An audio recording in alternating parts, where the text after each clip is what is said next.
ഏത് വിദ്യയും വേണ്ട രീതിയിൽ പ്രശോഭിക്കണമെങ്കിൽ അതിന് സ്വസ്ഥമായിട്ടുള്ളൊരു മനസ്സ് വേണം. ഗുരുകുല സമ്പ്രദായത്തിൽ ഓരോരോ ശിഷ്യന്മാരെയും അറിഞ്ഞ് അവർക്ക് ഏത് ഗുണങ്ങളാണ് അവരിൽ ഏറെയും കുറഞ്ഞു ഇരിക്കുന്നത് അതനുസരിച്ചുള്ള അവരുടെ ശ്രേയസ്സിനുള്ള മന്ത്രത്തെയാണ് ആ ഗുരു ഉപദേശിക്കുക. ഗുരുതത്വം, ഗുരു ഉപദേശം നിരവധി വർഷങ്ങളായിട്ട് ജ്യോതിഷത്തിലും പൂജാകാര്യങ്ങളിലും വളരെ എക്സ്പീരിയൻസ് ഉള്ള ഉണ്ണികൃഷ്ണൻ നമ്പൂതിരി ABCയിലേക്ക് സ്വാഗതം. നമസ്കാരം. നമസ്കാരം. എന്താണ് ഈ ഗുരുതത്വം, ഗുരു ഉപദേശം എന്ന് പറയുന്നത്? എല്ലാവരും അറിയാൻ ആഗ്രഹിക്കുന്ന ഒരു സബ്ജക്റ്റാണ്. ഗുരുഭ്യച്ച ഗ്രഹേഭ്യച്ച ബദ്ധോബദ്ധോയമഞ്ജലി പ്രസന്നോ മനസുതോമേ സത്യം കുർവന്തു ഭാരതീം. അതേപോലെ ഗുരുർ ബ്രഹ്മ, ഗുരുർ വിഷ്ണു, ഗുരുർ ദേവോ മഹേശ്വര, ഗുരു സാക്ഷാൽ പരബ്രഹ്മ തസ്മൈ ശ്രീ ഗുരവേ നമഃ. അപ്പോൾ അതിൽ അവസാനം തന്നെ പറയുന്നുണ്ട് ഗുരു സാക്ഷാത് ആരാണ്? പരബ്രഹ്മ. അതായത് ഈ പ്രപഞ്ചത്തിലെ നമ്മളെ നിലനിർത്തുന്ന ശക്തികൾ നമ്മൾക്ക് ഏത് വിഷയത്തിലാണോ ഒരു ഉപദേശം ആവശ്യമായി വരുന്നത് അതിന് നമ്മൾ പാകപ്പെടുന്ന സമയത്ത് ഗുരു സാക്ഷാൽ നമ്മൾ ആരുടെയും രൂപത്തിൽ അല്ലെങ്കിൽ ആരുടെയും ഭാവത്തിൽ നമുക്ക് ഗുരു വേണ്ട രീതിയിൽ നമ്മളെ ഉപദേശിക്കും. പ്രത്യേകിച്ച് ആധ്യാത്മിക വിഷയങ്ങളിൽ ഈ ഗുരു ഉപദേശം വളരെ പ്രധാനപ്പെട്ടതാണ്. ഇന്ന് നമുക്ക് ഇൻഫർമേഷൻ ഒരുപാട് അവൈലബിൾ ആയ ഒരു കാലഘട്ടത്തിലാണ് നമ്മൾ ജീവിക്കുന്നത്. എന്ത് നമ്മൾ സെർച്ച് ചെയ്താലും യൂട്യൂബിലെ എല്ലാ ഇൻഫർമേഷനും അവൈലബിൾ ആണ്. ഈ ഒരു ഏജ് എന്ന് പറയുന്നത് ഇൻഫർമേഷൻ്റെ ആധിക്യം കൂടുതലാണ്. അപ്പോൾ നമുക്ക് കേൾക്കുന്നതെല്ലാം നമുക്ക് പറ്റിയതാണോ, നമുക്ക് ആവശ്യമുള്ളതിനെ അതിനെ തിരഞ്ഞെടുക്കലാണ് നമ്മുടെ ജീവിതത്തിൽ ഏതെങ്കിലും തരത്തിലുള്ള പ്രശ്നങ്ങളോ ബുദ്ധിമുട്ടുകളോ നേരിടുന്നവർ അവർ പലതും ട്രൈ ചെയ്യുന്നു, പക്ഷെ അവർക്കൊരു റിസൾട്ട് കിട്ടുന്നില്ല. പണ്ട് പാക്കനാരുടെ ഒരു കഥ പറയും. അഗ്നിഹോത്രിയുടെ മുമ്പിൽ അദ്ദേഹം പാക്കനാർ അഗ്നിഹോത്രിയെ കാണാൻ ചെല്ലുമ്പോൾ അഗ്നിഹോത്രി പല ജപങ്ങൾ നടത്തിക്കൊണ്ടിരിക്കുന്നു. കുറേ സമയം കഴിഞ്ഞിട്ടും കാണുന്നില്ല. അപ്പോൾ ഓരോ സമയത്തും പറയും, ഞാൻ ഇപ്പം രാവിലെ സൂര്യോപാസനയാണ് ചെയ്യുന്നതെങ്കിൽ പിന്നീട് വിഷ്ണു ശിവൻ ഇങ്ങനെ മാറി മാറി ഓരോ ഉപാസനകളും പൂജകളും ആയിട്ട് അഗ്നിഹോത്രി ചെയ്യുമ്പോൾ അതനുസരിച്ച് പാക്കനാർ ഓരോരോ കുഴികളും അദ്ദേഹത്തിൻ്റെ മുറ്റത്ത് കുത്തിയിരുന്നു. ഇപ്പോൾ കുറേ കഴിഞ്ഞ് ഇതെല്ലാം അവസാനം അഗ്നിഹോത്രി വന്നപ്പോൾ എന്താണ് പാക്കനാരെ മുറ്റത്ത് ഇത്തരം കുഴികളെന്ന് ചോദിച്ചു. അപ്പോൾ അദ്ദേഹം പറഞ്ഞു, അത് കഴിഞ്ഞ് പറഞ്ഞു, ഈ കുഴികൾ ഒരു സ്ഥലത്ത് കുഴിച്ചെങ്കിൽ ഇപ്പോൾ വെള്ളം കിട്ടിയേനേലോ എന്ന് അദ്ദേഹം പറഞ്ഞു. അപ്പോൾ പാക്കനാർ തിരിച്ചു പറഞ്ഞു, അങ്ങ് ചെയ്തത് ഇതേ കാര്യമാണ്. പല പല കാര്യങ്ങളെ നമ്മൾ ഓരോ ഒന്നിനെ മാറ്റി അടുത്തതിനെ മാറ്റി ഇങ്ങനെ പലതും നമ്മൾ തേടി നടക്കുമ്പോൾ അത് ഒന്നിലേക്ക് നമ്മൾ കോൺസെൻട്രേറ്റ് ചെയ്താൽ അതിൽ നിന്ന് നമുക്ക് റിസൾട്ട് കിട്ടും. അത് തന്നെയാണ് ഇന്നത്തെ ഒരു കാലഘട്ടത്തിൽ നമുക്ക് ഒരുപാട് ഇൻഫർമേഷൻ ഇന്ന് യൂട്യൂബ് വഴിയുണ്ട്. പക്ഷെ നമുക്ക് അതിലേതാണ് വേണ്ടത് അതിനെ നമുക്ക് കണ്ടെത്തി തരുന്നത് ഒരു ഗുരുവാണ്. ഈ ഗുരുവിനെ എങ്ങനെ തിരഞ്ഞെടുക്കാമെന്നുള്ളതും അത് നമ്മളെ സംബന്ധിച്ച് ഓരോരുത്തരെയും സംബന്ധിച്ച് ഇപ്പോൾ ഒരാൾക്ക് ഒരാളുടെ ഗുരു ആവണമെന്ന് നിർബന്ധമില്ല. അത് അയാളുടെ മനസ്സിൽ ബോധ്യം വരുന്ന ആളാണ് അദ്ദേഹത്തിൻ്റെ ഗുരുസ്ഥാനത്ത് ഇരിക്കുന്നത്. അതിൽ നിന്നും ശരിക്കും നമ്മൾ ആ സത്യമായ വസ്തുവിനെ നമ്മളിപ്പോൾ ജ്യോതിഷമായാലും പൂജകളാണെങ്കിലും അല്ലെങ്കിൽ സ്പിരിച്വൽ ധ്യാനോ മെഡിറ്റേഷനോ ഇങ്ങനെയുള്ള പല മാർഗങ്ങളിലൂടെ നമ്മൾ സഞ്ചരിക്കാൻ ആഗ്രഹിക്കുന്നുണ്ടെങ്കിൽ അതിൽ ഒരു ഉത്തമനായ ഒരു ഗുരു ഉണ്ടെങ്കിൽ മാത്രമേ നമുക്ക് അതിലൊരു നമ്മൾ ആഗ്രഹിക്കുന്ന ഒരു അവസ്ഥയിലേക്ക് എത്തിച്ചേരാൻ സാധിക്കുകയുള്ളൂ. അതിന് ഈ ഗുരു ഉപദേശം ജീവിതത്തിൽ വളരെ പ്രധാനമാണ്.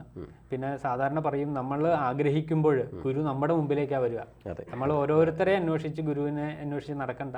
നമ്മളുടെ ആഗ്രഹം തീവ്രമാണെങ്കിൽ ഗുരു നമ്മുടെ മുമ്പിൽ വന്ന് നമുക്ക് വേണ്ട ഉപദേശങ്ങൾ തരും. ഈ ചിലർ പറഞ്ഞു കേട്ടിട്ടുണ്ട്, ഗുരു ഉപദേശം കൊണ്ട് മാത്രമേ ഈ മന്ത്രങ്ങൾ ചൊല്ലാൻ പാടുള്ളൂ, മന്ത്രോച്ചാരണത്തിന് അതിൻ്റേതായിട്ടുള്ള ശക്തിയുണ്ട് എന്നുള്ളത്. എന്താണ് താങ്കളുടെ അഭിപ്രായം? തീർച്ചയായിട്ടും അത് അങ്ങനെ തന്നെയാണ് വേണ്ടത്. കാരണം എനിക്കറിയാവുന്ന ഒരുപാട് അനുഭവങ്ങളുണ്ട്. അതായത് നമ്മൾ എവിടുന്നോ കേട്ട് ജപിക്കുന്ന മന്ത്രങ്ങൾ അവർ അതിലൊരു ഉപാസന എന്നുള്ള രീതിയിൽ അവരുടെ അറിവ് വെച്ച് അവർ ജപിക്കും. ഈ ജപം കൊണ്ട് അവരുടെ ജീവിതത്തിൽ ഭൗതികമായിട്ടുള്ള പല അവസ്ഥകൾക്കും അവർ നിലവാരത്തിൽ നിന്ന് താഴെ പോയിട്ടുള്ള അവസ്ഥകളുണ്ട്. അതെന്തുകൊണ്ടാണെന്ന് വെച്ചാൽ നമ്മൾ പറയും പൂർവ്വജന്മാർജിത കർമ്മം കൊണ്ടാണ് നമ്മൾ ഈ ജന്മത്തിൽ അനുഭവിക്കുന്ന കാര്യങ്ങളെല്ലാം വന്നു ചേരുന്നത്. അപ്പോൾ നമ്മൾ ഒരു ഉത്തമനായ ഗുരുവിന് മാത്രമാണ് ഏതാണ് നമുക്ക് വേണ്ടത് എന്ന് നമുക്ക് തിരിച്ചറിയാൻ സാധിക്കുകയുള്ളൂ. നമ്മുടെ പുരാണ കഥകളൊക്കെ എടുത്തു നോക്കി കഴിയുമ്പോൾ അറിയാം, ഇപ്പോൾ ദ്രോണർ പോലും അസ്ത്രങ്ങളെ എല്ലാ അസ്ത്രവും എല്ലാവർക്കും കൊടുത്തിട്ടില്ല. അപ്പോൾ അർജുനന് കൊടുത്ത വിദ്യകൾ വേറെ, സ്വന്തം മകനായ അശ്വത്ഥഭാവന് പോലും പൂർണ്ണമായിട്ടും കൊടുത്തിട്ടില്ല. അതിൻ്റെ കാരണം ആ ശിഷ്യനെ അറിയുന്ന ഗുരുവിനാണ് എന്ത് കൊടുക്കണം എന്ത് കൊടുക്കണ്ടെന്ന് അറിയാൻ സാധിക്കുകയുള്ളൂ. അല്ലാതെ നമ്മൾ സ്വയമായിട്ട് ഇത് പഠിക്കാൻ പോയി കഴിഞ്ഞാൽ നീന്തൽ പറയണ പോലെയാണ്. നീന്തൽ എത്ര നോക്കി പുസ്തകത്തിൽ നിന്ന് പഠിച്ചാലും ഒരാൾ വാമൊഴിയാൽ പഠിച്ചാലും ആ നീന്തൽ പഠിപ്പിക്കാൻ അതിൻ്റെ ഗുരുനാഥൻ കൂടെ നിന്ന് അദ്ദേഹത്തിൻ്റെ ശ്വാസം എടുക്കാനുള്ള കഴിവിനെയൊക്കെ ആശ്രയിച്ചാണ് ഓരോന്നോരോന്ന് പഠിപ്പിക്കുന്നത്. അതെ അതെ അതെ. ഈ ഗുരു മന്ത്രങ്ങൾ എന്ന് പറയുന്നത് ഇപ്പോൾ സാധാരണ ഇതിലൊരു ഗുരു ഉപദേശിച്ചു കൊടുക്കുന്ന മന്ത്രങ്ങൾ ഏത് കാറ്റഗറിയിലുള്ള മന്ത്രങ്ങളായിരിക്കും? അത് തീർച്ചയായിട്ടും ശിഷ്യൻ്റെ അവസ്ഥ മനസ്സിലാക്കിയതിന് ശേഷം ഒരു ദിവസം കൊണ്ടോ ഒരാഴ്ച കൊണ്ടോ അറിയില്ല. പണ്ട് ഗുരുകുല സമ്പ്രദായത്തിൽ അതായിരുന്നു. അതെ. ഇന്നത്തെ വിദ്യാഭ്യാസ സമ്പ്രദായവും പഴയ ഗുരുകുല സമ്പ്രദായം തമ്മിലുള്ള പ്രധാന വ്യത്യാസം അതാണ്. ഗുരുകുല സമ്പ്രദായത്തിൽ ഓരോരോ ശിഷ്യന്മാരെയും അറിഞ്ഞ് അവർക്ക് ഏത് ഗുണങ്ങളാണോ അവരിൽ ഏറിയും കുറഞ്ഞു ഇരിക്കുന്നത് അതനുസരിച്ചുള്ള അവരുടെ ശ്രേയസ്സിനുള്ള മന്ത്രത്തെയാണ് ആ ഗുരു ഉപദേശിക്കുക. എന്താണ് ഗുരുദീക്ഷ എന്ന് പറയുന്നത്? ഗുരു ദീക്ഷ എന്ന് പറഞ്ഞാൽ ഇന്ന് ഇത് വളരെ ഒരു ഇതായിട്ടുള്ള സബ്ജക്റ്റാണ്. എല്ലാവരും ആഗ്രഹിക്കുന്നതാണ് ഗുരുദീക്ഷ എടുക്കുന്നത്. ഞാനും ആഗ്രഹിച്ചിട്ടുണ്ട്, ഒരുപാട് അലഞ്ഞിട്ടുണ്ട്, ഒരുപാട് പലരെയും കാണാൻ ശ്രമിച്ചിട്ടുണ്ട്. നമ്മൾ വിചാരിക്കുന്ന സമയത്ത് നടക്കില്ല, പക്ഷേ നടന്നിട്ടുണ്ട്. അപ്പം അതുപോലെ എന്താണ് ഗുരുദീക്ഷ? സാധാരണപ്പെട്ടവർ അറിയാൻ ആഗ്രഹിക്കുന്ന ഒരു സംഭവമാണ്. ഒന്ന് വിശദീകരിക്കാമോ? തീർച്ചയായിട്ടും. ഗുരുദീക്ഷ എന്ന് പറയുമ്പോൾ ഇപ്പം നമ്മളുടെയൊക്കെ സമ്പ്രദായത്തിലാണെങ്കിൽ നമ്മളെ ഉപനയനം എന്ന് പറയുമ്പോൾ നമ്മളുടെ ഉള്ളിലേക്ക് തുറക്കലാണ് നമ്മുടെ ഉപനയനം. അതായത് പുറത്തേക്കുള്ള കണ്ണുകളിൽ മാറ്റി ഉള്ളിലേക്ക് തുറക്കുന്ന ഒരു അവസ്ഥയാണ് ഉപനയനം. അപ്പോൾ അതിൽ ആ ഉപനയന സമയത്ത് ഗുരു നമ്മളുടെ ചെവിയിൽ ഉപദേശിച്ച് തരും, അല്ലെങ്കിൽ ആചാര്യൻ നമുക്ക് ഉപദേശിച്ച് തരും. അതാണ് നമ്മളെ സംബന്ധിച്ചുള്ള മന്ത്രം. അതേപോലെ ഈ ഗുരു ദീക്ഷ എന്ന് പറയുമ്പോൾ ഗുരു ശിഷ്യൻ പ്രാപ്തനായി എന്ന് ബോധ്യപ്പെട്ടാൽ ആ ശിഷ്യന് വേണ്ട രീതിയിൽ ആ മന്ത്രത്തെയോ അല്ലെങ്കിൽ ഒരു ധാരണ, ഒരു എന്തിനെയാണോ ഉപാസിക്കേണ്ടത് അതിനെക്കുറിച്ചൊരു ധാരണയും അതിനും ഒരു മന്ത്രാക്ഷരത്തെ കൊണ്ടും പറഞ്ഞു കൊടുത്ത് അതിനൊരു ചിട്ടവട്ടത്തെ എന്നെല്ലാം എപ്പോൾ വേണം, എങ്ങനെ വേണം, എത്ര നാൾ വേണം, ഇങ്ങനെയുള്ള ഉപദേശങ്ങളെല്ലാം കൊടുക്കുന്നത് ആ ഒരു ഗുരു ആണ് ദീക്ഷ തരേണ്ടത്. പിന്നെ വലിയ നമ്മുടെ ആധ്യാത്മിക മേഖലയിലുള്ള ഉയർന്ന ഗുരുക്കൾ ചിലപ്പോൾ അവരുടെ നോട്ടത്തിൽ തന്നെ അവർ ശിഷ്യന് ദീക്ഷ കൊടുക്കാം. പക്ഷെ അതൊക്കെ പൂർവ്വജന്മ ബന്ധങ്ങൾ കൊണ്ടേ നമുക്ക് പറയാൻ പറ്റും. സാധാരണ ഒരു മനുഷ്യനെ സംബന്ധിച്ച് അത് അപ്രാപ്യമാണ്. അതുപോലെ തന്നെ ഈ പറയുന്ന ചില ഗുരുക്കന്മാർ brain to brain knowledge transfer ചെയ്യുന്നുണ്ട്. അത് താങ്കൾക്ക് എന്താണ് കുറിച്ച് പറയാനുള്ളത്? അത് ആണ് നമ്മുടെ അതൊക്കെ ആണ് ആധ്യാത്മിക മേഖലയിലെ ഉയർന്ന തലം എന്ന് പറയുക. അതായത് അവരാഗ്രഹിക്കുന്ന ഒരു കാര്യം ഈ പ്രപഞ്ചത്തിൽ നടത്തണമെന്ന് തോന്നിക്കഴിയുമ്പോൾ അവർ സ്വാഭാവികമായിട്ടും അവരുടെ ടെലിപ്പതി എന്നൊക്കെയാണ് അതിന് പറയാ, അഷ്ടസിദ്ധികളിൽ പറയുന്നതാണ്. ടെലിപ്പതി എന്ന് പറയുന്നത് നമ്മൾ സ്വാഭാവികമായിട്ടും ഒരാളെ താങ്കൾ വേറൊരു ഭാഗത്തിരിക്കുന്നു, ഞാനിവിടെ ഇരിക്കുന്നു, എനിക്ക് താങ്കളോട് സംസാരിക്കണം എന്ന് പറയുന്ന സമയത്ത് ഞാൻ അതുപോലെ പ്രാക്ടീസ് ചെയ്യുകയാണെങ്കിൽ താങ്കളിലേക്ക് ആ ഇൻഫർമേഷൻ കിട്ടുകയും താങ്കൾ എന്നെ വിളിക്കാൻ ഇടയാകുകയും ചെയ്യുന്നു. അങ്ങനെയാണ് ഞാൻ മനസ്സിലാക്കിയിട്ടുള്ളത്. ആണോ അത്? അതായത് ഈ ആദ്യം അങ്ങ് പറഞ്ഞ പോലെ ഒരു വ്യക്തിയെ ഒരാൾക്ക് ഒരു കാര്യം ഇവിടെ നടപ്പിലാക്കണമെങ്കിൽ മറ്റൊരാളുടെ ചിന്തയിലൂടെ അതിവിടെ പ്രാവർത്തികമാക്കുക എന്നുള്ളതാണ്. അപ്പൊ ജ്ഞാനത്തെ അങ്ങനെ തന്നെ ട്രാൻസ്ഫർ ചെയ്യും. അതിൽ ഏറ്റവും വലിയ ഉദാഹരണം എന്ന് പറയുന്നത് സനകാദി മഹർഷിമാര് ദക്ഷിണാമൂർത്തി ഭാവം, മഹാദേവന്റെ ദക്ഷിണാമൂർത്തി ഭാവത്തില് മൗനവ്യാഖ്യാതം, അതായത് മൗനത്തിലൂടെയാണ് ദീക്ഷ കൊടുക്കുന്നത്. ഈ മൗനത്തിലൂടെ ദീക്ഷ കൊടുക്കുന്ന രണ്ടുപേരുടെ ബോധം ഒരേ തലത്തിലെത്തുമ്പോൾ രണ്ടും സ്വീകരിക്കാൻ തലത്തിൽ ആവും. പ്രത്യക്ഷത്തിൽ കാണുമ്പോൾ അവരൊന്നും സംസാരിക്കുന്നോ ഒന്നും കൈമാറുന്നതോ ഇല്ല. പക്ഷെ ബോധതലത്തിൽ അവർ അത് കൊടുക്കുന്നുണ്ട്. ഓക്കെ ഓക്കെ, സന്തോഷം.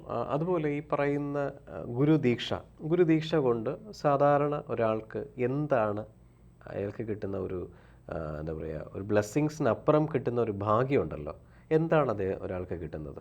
ഏറ്റവും വലിയ ഗുണം എന്ന് പറയുന്നത് മനസ്സിനെ നമ്മൾ സ്വസ്ഥമാക്കുക എന്നുള്ളതാണ്. ഏത് വിദ്യയും നമ്മൾ അത് വേണ്ട രീതിയിൽ ഉണ്ടാവണമെങ്കിൽ, അല്ലെങ്കിൽ ഏത് വിദ്യയും വേണ്ട രീതിയിൽ പ്രശോഭിക്കണമെങ്കിൽ അതിന് സ്വസ്ഥമായിട്ടുള്ളൊരു മനസ്സ് വേണം.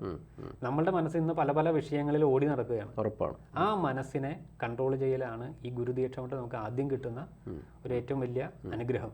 നമ്മൾ ആ ഒരു ഉപാസനാമാർഗത്തിലൂടെ പോകുമ്പോൾ നമ്മളുടെ മനസ്സ്, നമ്മൾ ഏത് മേഖലയിൽ ജോലി ചെയ്യുന്നതോ ഏത് മേഖലയിൽ പ്രവർത്തിക്കുന്ന ആളായിക്കോട്ടെ, നമ്മുടെ മനസ്സിനെ സ്വസ്ഥമായിട്ട് ഇരുത്താൻ പറ്റിയാൽ നമ്മൾ ആ മേഖലയിൽ നമുക്ക് ശോഭിക്കാൻ സാധിക്കും. അലയുന്ന മനസ്സിനെ സ്വസ്ഥമാക്കുക, അതാണ് ഗുരു ഉപദേശം കൊണ്ട് നമുക്ക് കിട്ടുന്ന ഏറ്റവും വലിയ അനുഗ്രഹം. ഓക്കെ. ഈ സാധാരണ ഒരു ഗുരുക്കന്മാർ കൊടുക്കുന്ന മന്ത്രങ്ങൾ സാധാരണഗതിയിൽ നമ്മൾ ഉച്ചരിക്കുന്ന സമയത്ത് ഉണ്ടാകുന്ന വൈബ്രേഷൻ ഒരു പോസിറ്റീവ് വൈബ്രേഷൻ ഉണ്ടാവും. തീർച്ചയായിട്ടും. ഇതിന് നെഗറ്റീവായിട്ടുള്ള എന്തെങ്കിലും സംഭവങ്ങളുണ്ടോ? ഒരു ഗുരു അതാണ് ഞാൻ ആദ്യം പറഞ്ഞത്. ഗുരു ഉപദേശിച്ച് തന്ന മന്ത്രത്തെ നമ്മൾ പിന്നെ കണ്ണടച്ച് അതിനെ സ്വീകരിക്കുക എന്നുള്ളതാണ്. ഓക്കെ. അല്ലാതെ നമ്മൾ സ്വയമായിട്ട് ജപിക്കുന്ന മന്ത്രങ്ങളിലൂടെയാണ് ആ മന്ത്രം നമുക്ക്, അതായത് പൂർവ്വജന്മത്തിൽ നമ്മൾ ചെയ്ത ഉപാസനയ്ക്ക് വിരുദ്ധമായിട്ടുള്ള ഉപാസനയാണെങ്കിൽ അത് തമ്മിലുള്ള കോൺഫ്ലിക്റ്റ് ഉണ്ടാവും. ഓക്കെ. നമ്മുടെ ജീവിതം എന്ന് പറയുന്നത് തുടർച്ചയാണ്. അപ്പോൾ അതിന് നമ്മൾ ഇതിനു മുമ്പ് ഉപാസിച്ചിരുന്ന രീതിക്ക് വൈരുദ്ധ്യമായിട്ട് വരുമ്പോൾ അതിൻ്റെ കോൺഫ്ലിക്റ്റ് മൂലം അവരുടെ ചിലവരുടെ മാനസിക നില തന്നെ മാറിപ്പോയ അനുഭവം നമുക്കുണ്ട്. അതുപോലെ ഈ ഗുരു ഉപദേശം കൊണ്ട് ഒരാൾക്ക് കിട്ടുന്ന ഒരു അനുഗ്രഹം ഉണ്ടല്ലോ, ഈ അനുഗ്രഹം എന്ന് പറയുന്ന ഇദ്ദേഹത്തിൻ്റെ പഠന കാര്യങ്ങളിൽ, അതായത് ഈ ഗുരുകുല സമ്പ്രദായമല്ലാതെ മുന്നോട്ട് പോകുന്ന പഠന കാര്യങ്ങളിൽ ഉപയോഗപ്രദമാണോ? തീർച്ചയായിട്ടും. ആദ്യം ഞാൻ പറഞ്ഞു, മനസ്സ് നമുക്ക് സ്ഥിരമായാൽ അല്ലെങ്കിൽ മനസ്സിലെ ആവശ്യമില്ലാത്ത ചിന്തകളെ ഇല്ലാതെയായാൽ തീർച്ചയായിട്ടും നമ്മൾ ഏത് മേഖലയിലാണോ നമ്മൾ പ്രവർത്തിക്കുന്നത് ആ മേഖലയിൽ നമുക്ക് ഉയർച്ച തീർച്ചയായിട്ടും എത്തിച്ചേരും. ഓക്കെ. ഇനി നമുക്കറിയേണ്ടത്, എല്ലാവരും ആഗ്രഹിക്കുന്നതാണ് ഗുരു എങ്ങനെയുള്ളവനായിരിക്കണം, എങ്ങനെയുള്ളതാകണം ഗുരു. അതിനൊരു കറക്റ്റ് ഒരു എക്സ്പ്ലനേഷൻ കൊടുക്കാമോ? അതിൻ്റെ എക്സ്പ്ലനേഷൻ ഭാഗവതത്തിൽ തന്നെ പറയും. ഓക്കെ. അതായത് ഈ കുരുക്ഷേത്ര യുദ്ധം കഴിഞ്ഞ് യുധിഷ്ഠിരൻ വളരെയേറെ വിഷമിച്ചു. ഇത്രയേറെ പേര് മരണപ്പെട്ടു, ഇത്ര പേര് നിരാലംബരായി, പിന്നെ പല യുദ്ധത്തിൻ്റെ പര്യവസാനം എന്ന് പറയുന്നത് ഭൗതികമായിട്ടുള്ള നാശം തന്നെയാണ്.